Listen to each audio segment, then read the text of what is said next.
시청자 여러분, 안녕하십니까? 기자들의 눈 김양훈입니다. 오늘은 대한민국은 왜 늙어가는가?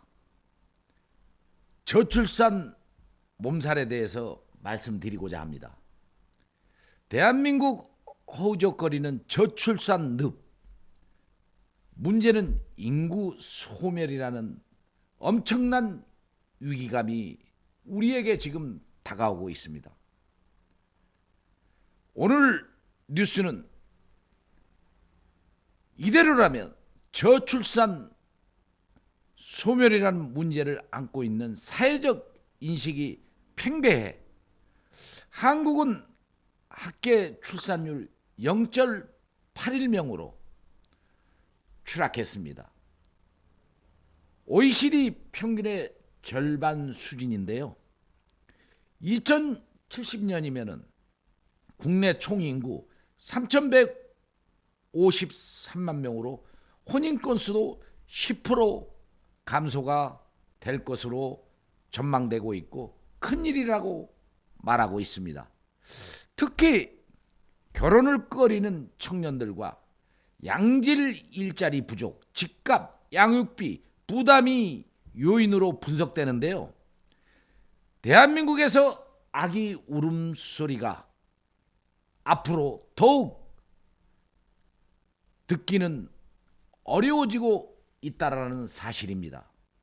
여기에 코로나19 여파로 혼인 건수는 역대 최저치를 기록한 데다가 출생아 수도 매년 세계 최저 기록을 깨고 있습니다. 새로 태어난 아이가 적다 보니 산부인과는 물론 아기 용품점과 동네 피아노 학원들까지 저출산의 직격탄을 맞았습니다. 아이들은 줄어들어 대한민국이 저출산으로 유태로운 실정입니다. 반면 인구 고령화 현상은 갈수록 심화되고 있는데요. 특단의 대책이 나오지 않는 이상 머지않아 인구 절벽 현상에 직면할 것이라는 주장에 힘이 실리고 있습니다.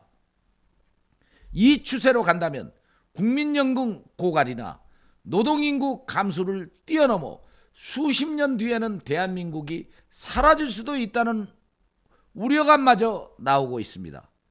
대책 마련이 시급해 보입니다.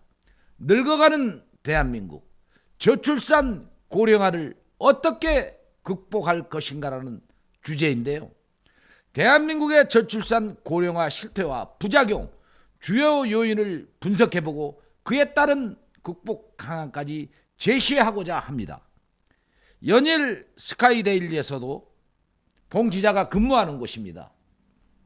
저출산 문제를 고민하는 기사를 쏟아내고 있는데요. 한국이 다시 한번 세계 최저 출산 기록을 깼다는 사실입니다. 한국 정치인들의 저출산 대책으로 쏟아부은 수십억 달러는 효과가 없었다는 것이 중론입니다. 이들은 여전히 무엇이 문제인지 모른다고 합니다.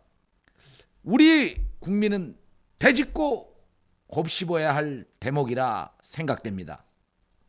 영국 BBC 방송은 지난해 말 우리나라 학계 출산율 15세에서 49세 가임기 여성 1명이 평생 낳을 것으로 기대되는 아이의 수라고 얘기하고 있는데요. 0.81명까지 떨어졌다면서 한국의 저출산이 여간 심각한 게 아니라며 이같이 지적을 했습니다. 이런 가운데 결혼을 앞둔 청년들은 현실의 벽에 가로막혀 갈수록 결혼을 기피하거나 연기하는 경향이 심해지고 있습니다. 정부가 200조 원에 달하는 예산을 저출산 대책에 쏟아부었지만 현실은 거의 나아지지 않아 실효성이 부족하다는 비판이 이어지고 있습니다. 시청자 여러분, 대한민국 총 인구는 정부 수집 이래 첫 감소로 나타나는 사실을 봉 기자도 조사했고 또 통계청 등 이런 데서 발표하고 있습니다. 연평균 17만 명씩 사라진다고 하니까 정말 걱정이 됩니다. 정부가 어떤 대책을 내놓지 않으면 안 되겠습니다. 인구 절벽 국가라는 소리를 듣지 않게 만들어야 된다는 것이 한국의 위태로움이라 하겠습니다. 우리나라 출산율은 2018년 일명대가 무너진 이후 가파른 내리막길을 치닫고 있습니다. 경제협력개발기구 OECD 국가 평균 1.59명의 절반 수준입니다. 특히 1명 아래인 국가는 우리나라가 유일합니다. 세계 최저 기록을 갱신했고 언제 반등할지 아무도 알 수 없는 상황이 이어지고 있습니다. 심지어 대도시일수록 이런 현상이 심해 서울은 0.6명에도 미치지 못하는 것으로 나타났습니다.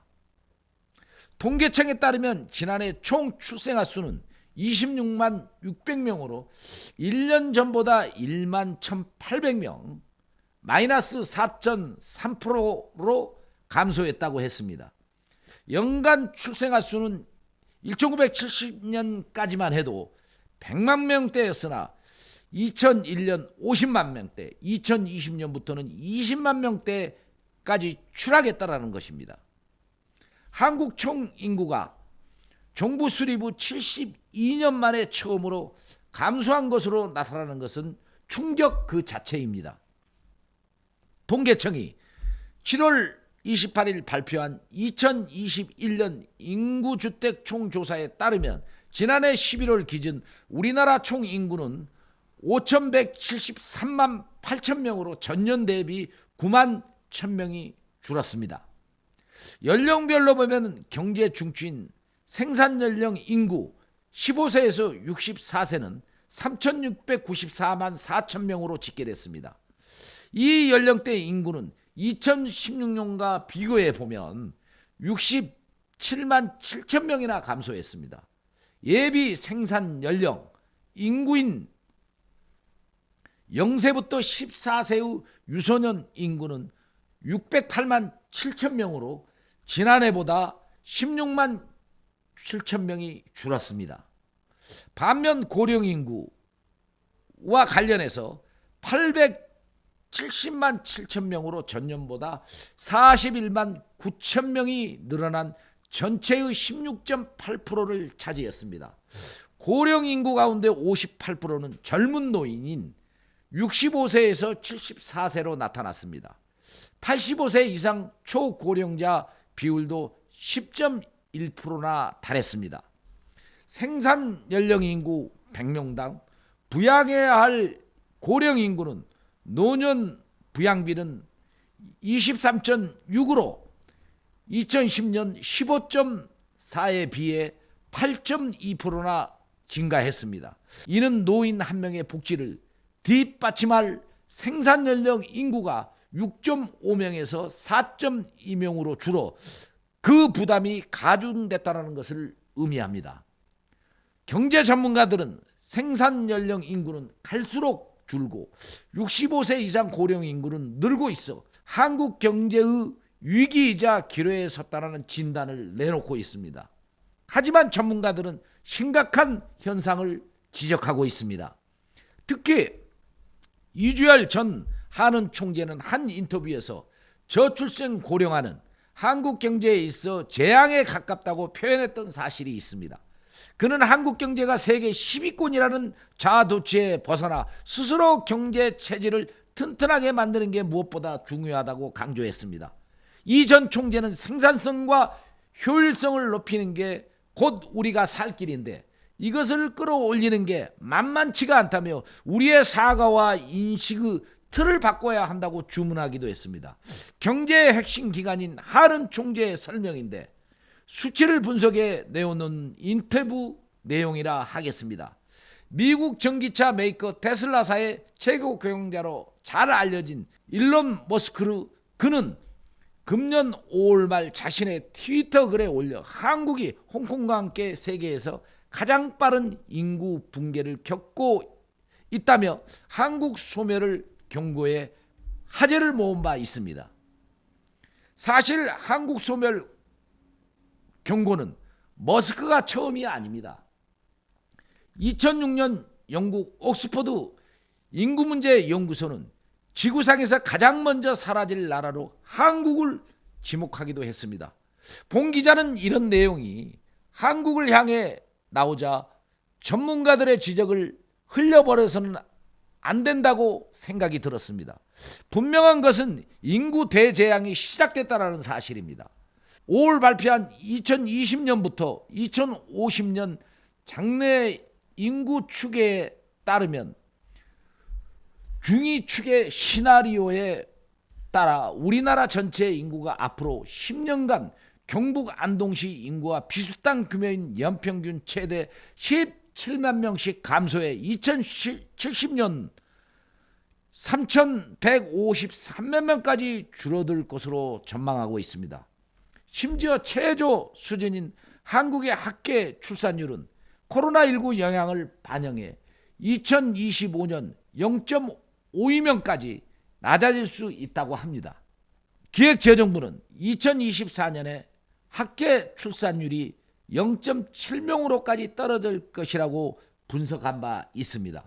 불과 3년 뒤 남녀 4명이 평생 아이 1명을 간신히 낳을 정도로 저출산이 고착화된다는 암울한 전망인 셈이고, 이런 분석은 해결 방안을 내놓아야 합니다. 본 기자는 대한민국을 잃어버린 저출산 대책 200조 원 시대, 저출산 원인 꿰뚫어 보라고 강조하고 싶습니다. 구조적인 문제를 해소시킬 대안이 없는지 대한민국 국민으로서, 저널리스트로서 그냥 먼 산만 바라보기가 한국 장래가 걱정이 됩니다. 우리나라가 심각한 저출산 늪에서 헤어나올 기미조차 보이지 않는다는 것이 문제일 것입니다. 저출산 문제는 인구학적 차원, 사회 경제적 요인 등 요인부터 국민 개개인의 출산에 대한 가치관의 변화 등 여러 복합적인 요인들에 의해 발생한 구조적인 문제라 하겠습니다. 특히 결혼하는 사람들의 수가 지속적으로 감소하는 것이 주요 원인으로 꼽히고 있습니다. 과거보다 결혼을 연기하거나 기피하는 현상이 심화돼 저출산으로 이어지고 있다는 분석도 나오고 있다는 사실입니다. 통계청에 따르면 지난해 혼인 건수는 19만 3천 건으로 전년 대비 9.8%, 2만 1천 건이나 감소했다고 했습니다.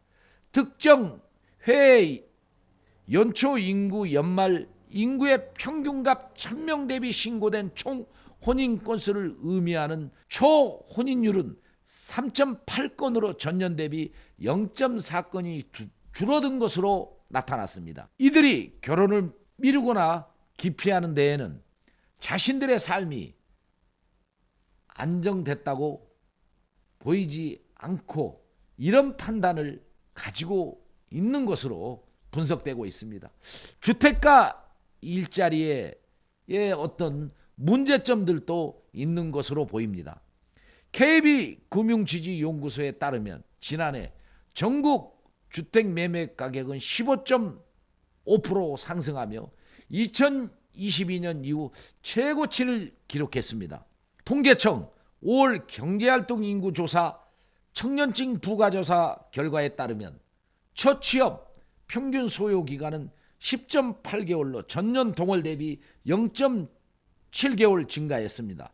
치솟는 집값과 더불어 노동환경 악화로 청년들이 직장을 구하는 데 더 오랜 시간을 들여야 하기 때문에 삶이 안정되지 않아 결국 결혼을 꺼리게 된다는 얘기입니다. 시청자 여러분, 용산구 최 씨의 의견입니다. 그는 효창동 일부 지역의 재개발 소식을 듣고 계약금을 마련하기 위해 영업직을 근무하며 목돈을 모으고 있다고 자신을 소개한 사실을 전하고 있습니다. 최 씨는 하지만 결혼을 하려면 내 집 마련이 우선인데 현실적으로 불가능에 가깝다고 안타까움을 토로했습니다.